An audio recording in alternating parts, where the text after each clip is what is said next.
right, lesson number 2. I'm going to title this one Ego and Taking the Law into Your Own Hands. Ego has absolutely no place on the road at all. Zero. In fact, in a lot of parts of life, ego has no place at all. I think of ego as the bad side of pride.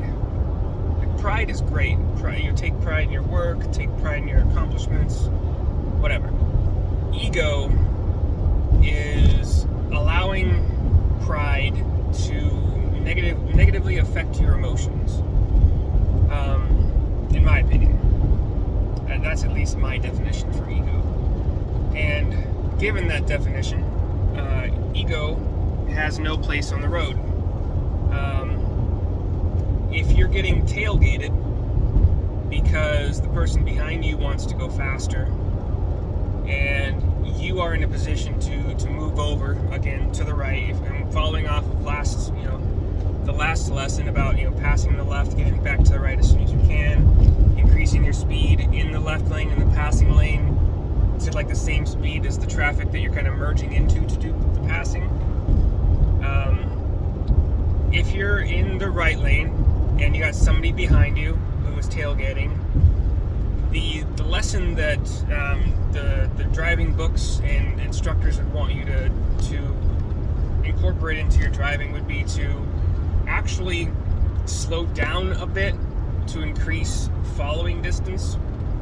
Like, you're obviously not going to increase the following distance of the person behind you, but you are going to, if you slow down, you're probably going to increase the following distance of you to the person in front of you, which gives you more wiggle room if the person behind you starts acting like a fool, which tailgating, you're already acting like a fool, so you can pretty much guarantee there's a high chance of them doing worse.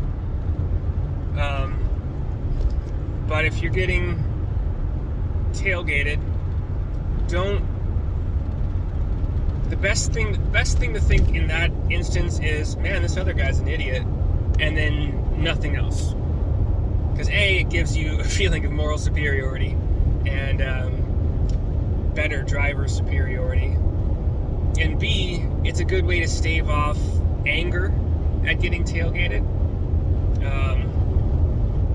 So that's, keeping emotions out of driving for the most part. Ego's a big one, but like keeping other emotions out of driving is a really good thing, because you're in about a 2,000 pound vehicle, if not more,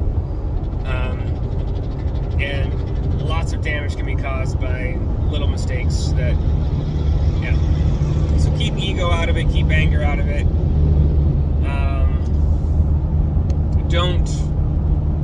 Don't think that you have to be the fastest one on the road. Find a speed that you're comfortable with, and only vary from that speed if there's somebody in front of you and you don't have a chance to get over to pass them yet. But find a speed that's comfortable with you. Don't race. Don't. And then this is kind of where it merges into the other part. Don't take the law into your own hands. I used to do this a little bit when I was younger, and I used to be like, hey, the speed limit's 75, I'm gonna sit in front of this guy in the left lane and go in 75 or maybe 76 or 77, whatever, and he shouldn't be going faster than that, and I'm gonna just make sure he can't because it's against the law. It wasn't, and in that case, I mean, it's not that I was really trying to enforce the law. I was just trying to prevent an asshole from being an asshole.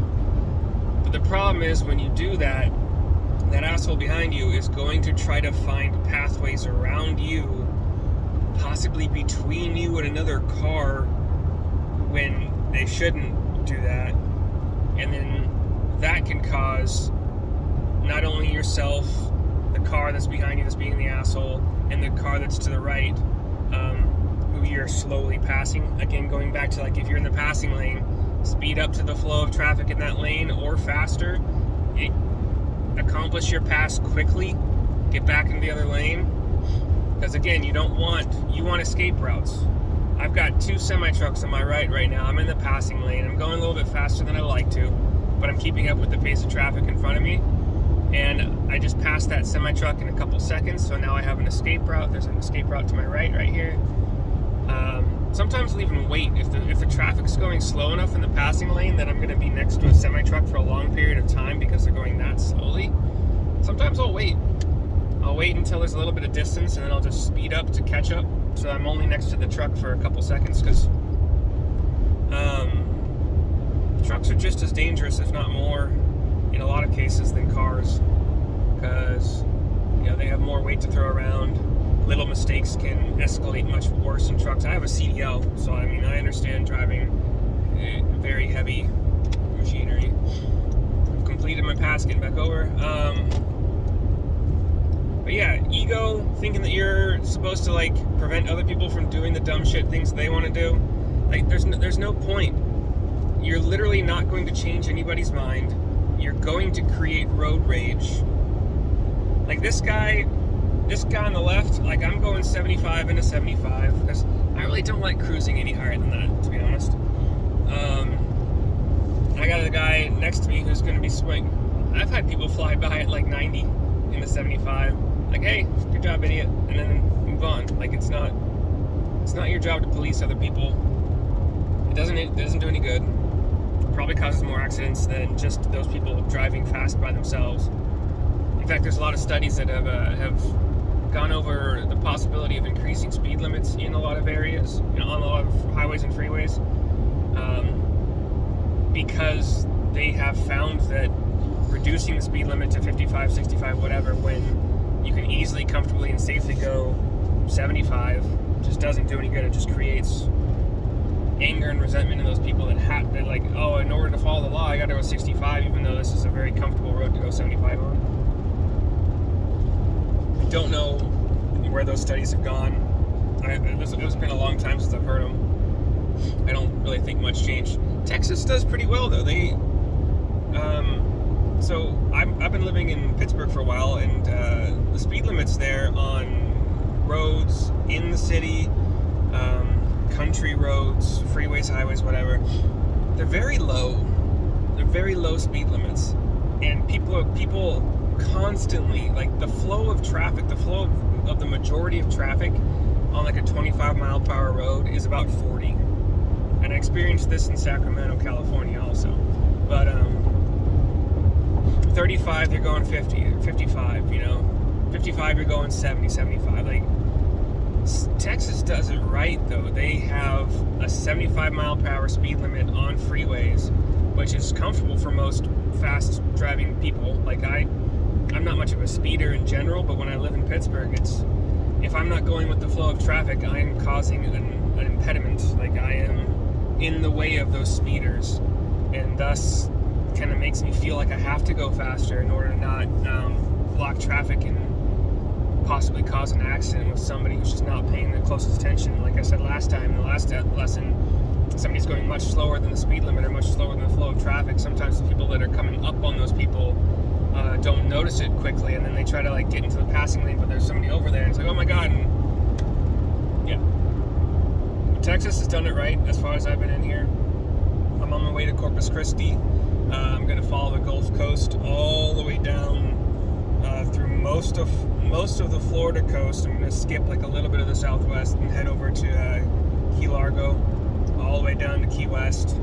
Hopefully take a boat over to, I think it's Las Tortugas Sanctuary or Island or whatever it's called, and spend a day over there, or half a day. But yeah, keep ego out of your driving, keep anger out of your driving. Maintain the idea that you value your safety. You don't want to scuff your car, you don't want to damage other people's cars, you don't want to hurt other people. Anger, ego gone. Don't try to police other people's driving. Obviously stay safe. If you got somebody tailgating you in the left lane but you can't go faster because you got people in front of you, maintain that increased following distance so that you have an escape route, or you can speed up a little bit if they do something wacky.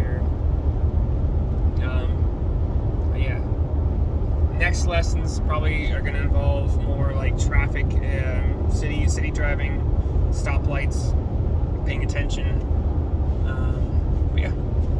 safe out there.